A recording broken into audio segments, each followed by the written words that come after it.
네, 이재명 대표 지금 회복 중인 상황이고요. 잠시 좀 전해드리면 지금은 이제 식사도 좀 할 수 있고 의사소통도 가능은 한데 네.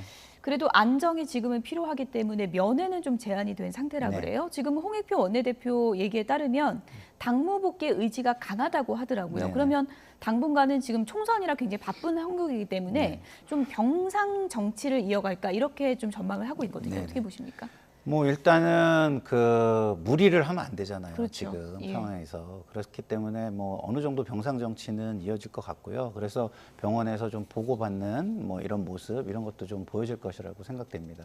그러나 어쨌든 지금 굉장히 본인이 피습을 당하고서 정치적인 환경이 굉장히 혼란스러운 상황이거든요. 근데 이런 상황 속에서 본인이 어쨌든 무언가 일성을 내야 될 시점을 지금 정하고 있는 것으로 예. 보여요. 지금 고민하고 있는 것으로. 예. 그래서 그 시점을 잘 정해서 일성을 잘 내야 된다. 이런 부분에 대해서는 저도 굉장히 동의를 합니다. 예. 그리고 그 일성이 정말 국민 통합적이거나 아니면 그 민주당과 이재명 대표의 큰 정치의 모습, 그리고 미래로 향하는 모습, 국민을 위한 어떤 정치의 모습 이런 거를 가지기를 저는 기대해 봅니다. 사실. 무엇보다 이재명 대표 건강을 회복하는 게 이제 가장 중요한 문제일 네. 거고요. 일단 지금 뭐 식사도 하고 의사소통도 가능해졌다고 하니까 시기가 좀 지나고 나서는 당에서도 이재명 대표의 공식 메시지를 이제 기다릴 텐데 네. 어떤 메시지가 나오는 게 좀 중요하다고 보십니까? 그래서 저는 뭐 제가 뭐 타 방송에서도 말씀을 드렸지만 지금 이것을 어떤 진영의 입장에서 바라보고 뭐 이런 메시지는 나오지 않았으면 좋겠다. 어떤 국민 통합적인 큰 예. 좀 여유롭고 큰 정치인의 모습으로 이런 어떤 그 비극 같은 일은 없었으면 좋겠고 이런 것이 일어나는 모든 것에 대해서 정치권 전체가 좀 책임을 느끼었으면 좋겠고 그렇기 때문에 나부터 어떤 희생적인 어떤 결단이나 이런 거를 뭐 얼마든지 하겠다. 뭐 이런 얘기를 하면 제가 볼 때는 지지층에서는 뭐 그게 당대표 사퇴인가 막 이래가지고 막 우려를 하면서 예. 오히려 걱정을 해주는 뭐 지지세가 예. 일어날 것이고요. 그렇지 않은 쪽에서는 저게 진짜 그런 결단인가라고 하면서 기대 어린 시선으로 바라볼 거예요. 그러면 어느 쪽의 선택을 하더라도 예. 제가 볼 때는 본인한테는 득이 될 거라고 저는 봅니다. 예. 한동훈 위원장도 뭐 병문안을 가겠다는 의지를 이제 밝혔었는데 좀 시점을 조율하고 있는 걸까요? 일단은 안정 상태에 들어서서 외부 병문안을 받는 상태가 되어야만 갈 수 있는 거죠. 아마 일정이 이제 알려지게 된다면 한동훈 위원장이 당연히 병문안 갈 거라고 보고 있고요. 뭐 대통령실에서도 비서실장 내지는 정무수석을 위로차 방문 보내겠다고 했는데 아직은 외부인 면회가 안 되는 상황이라 이루어지지 않았을 뿐 예. 오늘 내일 중으로 이제 의료진들이 면회가 가능하다고 판단을 내려주면 이제 일반 병실에서 회복 중이기 때문에 오래 걸릴 것 같지는 않아요. 그럼 주말 사이라도 병문안 등의 절차가 당연히 예. 있어야 되고 있지 않을까 싶습니다. 예. 저 하나만 좀 보태면 아까 제가 이재명 당대표에게 큰 정치인의 모습처럼 자기 결단적 희생적 모습을 보였으면 좋겠다고 했잖아요. 예. 대통령과 한동훈 비대위원장도 뭐 이재명 당대표에 대해서 사인의 지금 어떤 뭐 사법 리스크나 이런 거보다는 여당 당대표로서 법인격으로서 좀 대하면서 국민을 위해 함께 할 수 있는 그런 길을 찾는 모습을 좀 보여줬으면 좋겠다 이런 희망을 좀 말씀드리고 싶습니다. 예, 피습 사흘 만에 서울대병원이 이재명 대표 지금 건강 상태가 어떤지 첫 브리핑을 했는데요. 이 브리핑 내용과 관련해서 이제 부산대병원이 반박을 하면서 지금 두 병원 간에 또 신경전이 벌어지고 있습니다. 어떤 내용인지 먼저 서울대병원 입장을 좀 들어보시죠. 사건 당시에 이제 부산대 번역외상센터장과 당시에 서울대병원의 응급의료센터 당직 교수 그리고 외상센터 당직 교수와 연락이 돼서 이재명 대표님의 이송을 결정하였습니다. 목 정맥이나 목 동맥의 혈관 재건수는 난이도가 높은 수술입니다. 그래서 그 수술의 성공을 장담하기 어려운 상태이고요. 따라서 경험 많은 혈관외과 의사의 수술이 꼭 필요한 상황이었습니다. 그래서 우리는 부산대병원의 전원 요청을 받아들였고 저희가 중환자실과 수술실을 준비하고 정해진 대로 수술을 진행하였습니다. 네, 이 같은 서울대병원 입장 발표에 대해서 부산대병원이 즉각 반박을 했습니다. 그래픽 보시죠. 네, 민승기 서울대병원 집도의가 수술 성공 장담이 어렵고 경험 많은 혈관외과 의사 수술이 꼭 필요한 상황이어서 부산대병원에 전원 요청을 받았다라고 조금 전에 들으신 것처럼 발표를 했는데요. 이제 부산대병원에서는 우리가 이송 제안을 먼저 한 적이 없다. 이 대표 측의 이송 요청이 있었고 기본 절차를 거쳤다라고 반박을 했습니다. 어떻게 보셨습니까? 일단 진실 공방이 벌어졌는데 서울대병원에서 좀 이해할 수 없는 행위들을 보이고 있는 것 같습니다. 일단 이 의료진이 나와서 하는 브리핑도 예전에 비슷한 사건 벌어졌을 때와 비교해 보면 너무 늦었고요.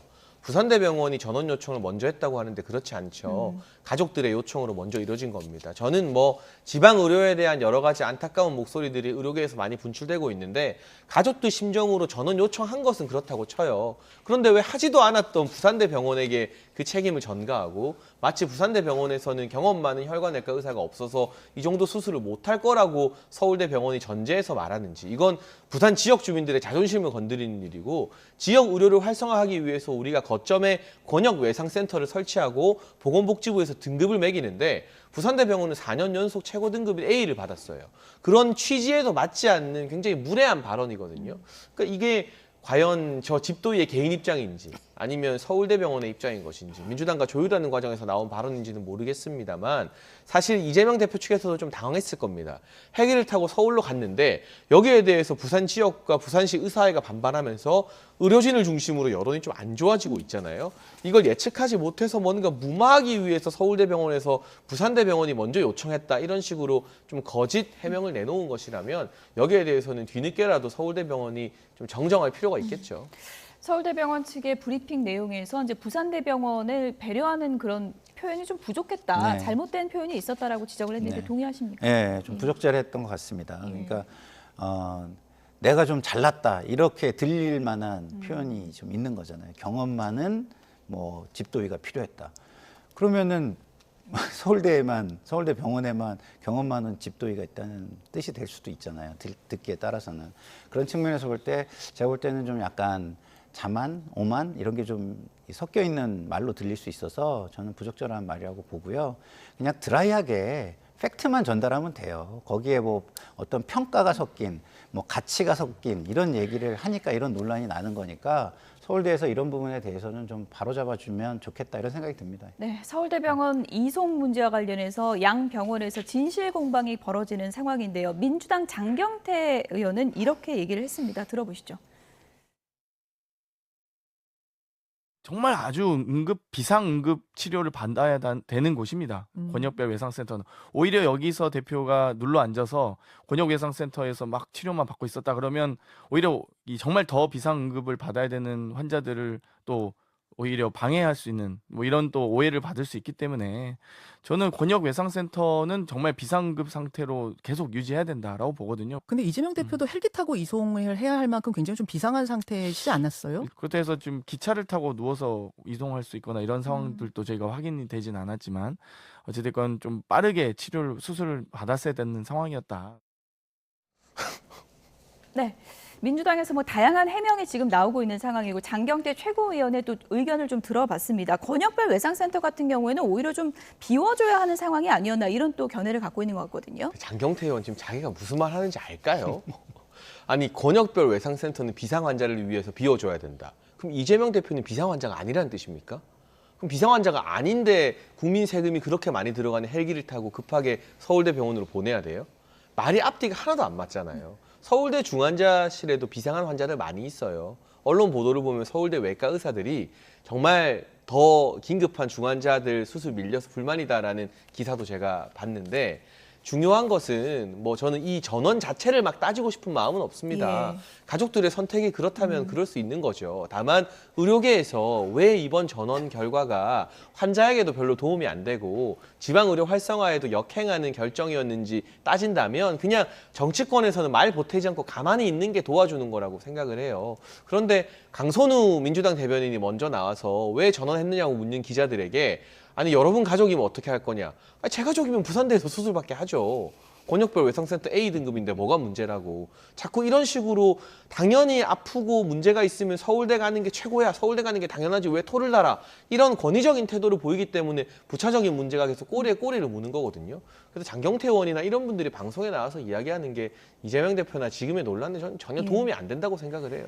부산광역시 의사회에서는 이제 헬기 이송에 대해서 이제 비판을 하는 네. 공식적인 입장을 내기도 했는데 이제 장경태 최고위원도 의견을 좀 밝히긴 했지만 네. 이런저런 얘기들에 대해서 민주당에서 좀 정리돼서 입장을 발표할 필요는 있다고 보십니까? 그렇죠. 예. 예. 그리고 뭐 중요한 거는 그냥 모든 걸 팩트에 기반해서 이야기하면 돼요. 그러니까 예를 들어서 이런 겁니다. 예를 들어서 제 아내가 저런 상황을 당했다. 나는 어떻게 할 것인가?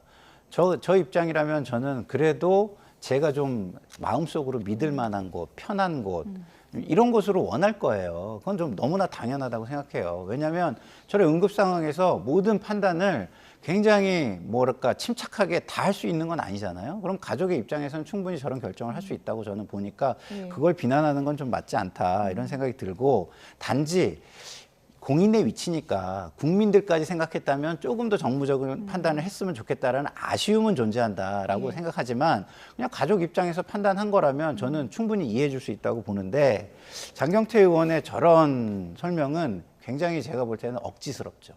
그러니까 저런 분들을 보면 제가 답답한 게 뭐냐면 국민을 보고 정치를 하려고 그러면 국민 시각에서 맞게 설명을 하는데 저거는 자기 진영 사람들만 보고 정치를 하니까 저런 모습이 나오는 거예요. 예.